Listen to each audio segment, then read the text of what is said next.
Okay, last year at this time, you knew you were sitting out. Now there's a lot of kind of hype on you. How do you like it, and what do you do to live up to these? I think here we just honor the process. That's what we do every day.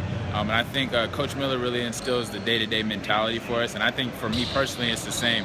I think if I honor the process, I'll be just fine. I know that I have the skills and the ability to be successful. You got a reputation now of being a guy who's not afraid to do the dirty work.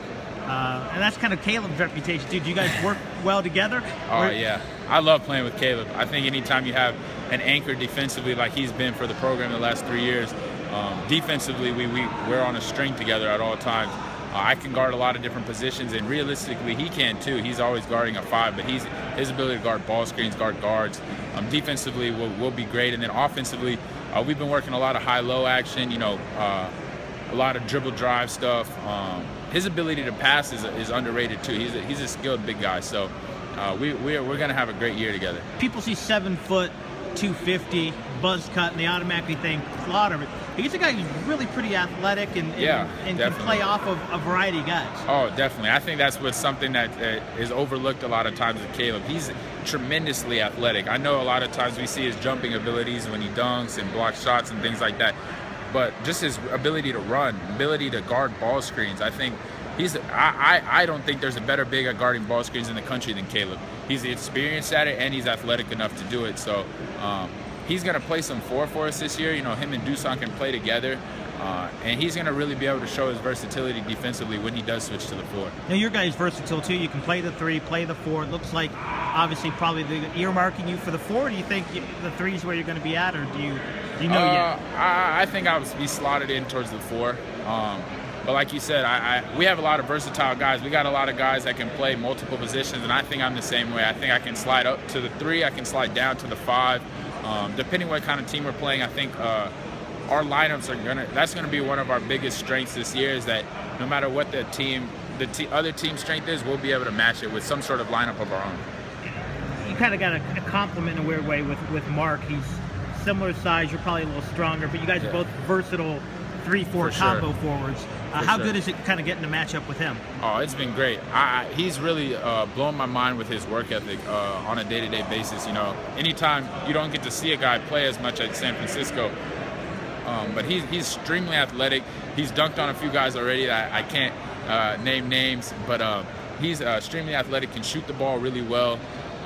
I can't wait to see what he can do in McKale. I know he's always been, the focus at San Francisco, and coming here as another weapon for us is gonna help him, and it's gonna help us. So it's gonna be great. Not many guys get to play in the ACC and the Pac-12. What's maybe the biggest difference? Are the arenas different? Is the style of officiating different? Style of play?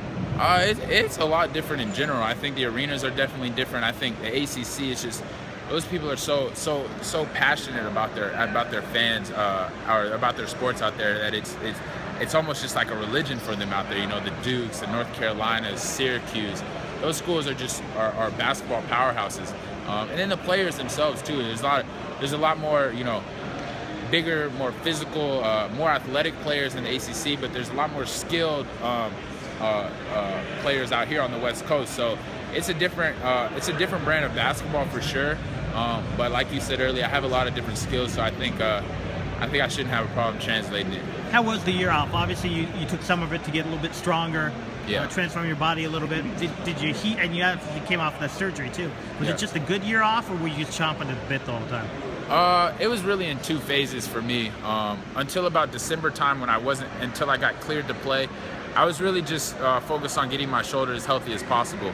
I knew I couldn't play, so there was no real chomping at the bit. But right around December, when I saw my doctor again and they cleared me to play, and I knew there was nothing holding me back, it definitely got a lot tougher not to play. But I just really focused on, watching the ways of the players that I knew probably weren't going to be here the next year, like Rondé and Stanley and Brandon and TJ, and watch how they kind of cultivated our program, and so that I could bring it to all the new faces that we have here now. And I think so far I've done a good job of that, and I'm looking forward to seeing how we can bring everything together. This team is unusual. You got 5 or 6 guys in your early 20s, upperclassmen. You guys bring in a level of experience that maybe a lot of teams don't have. Yeah, definitely. I think it's weird to have so many seniors and then you have a lot of freshmen. I think Caleb and Gabe, they bring their own leadership skills. Being a Sweet 16, Elite 8, that comes with respect straight from the freshmen right away. I think guys like me and Mark, we've been successful on our own individually, and that gains respect in a different way. And together as kind of a core group of 4 seniors, scholarship guys, we really just bring a whole different types of leadership styles and ways of talking to the younger guys. But I think all of them are positive, and I think all of them are going to help us win. After 3 years in Massachusetts, now what, a year and a half here, you're a Cali guy. You got to like the weather a little bit better. Oh, it's great, man. It's great. The worst thing was, you're after a game, you're sore, you're tired, you got ice on your knees, and then you have to go out into the snow. So here, you can get ice, you can get your treatment after practice and games, and then walk out and see the sunshine, see everybody outside and having a good time. So it picks you up.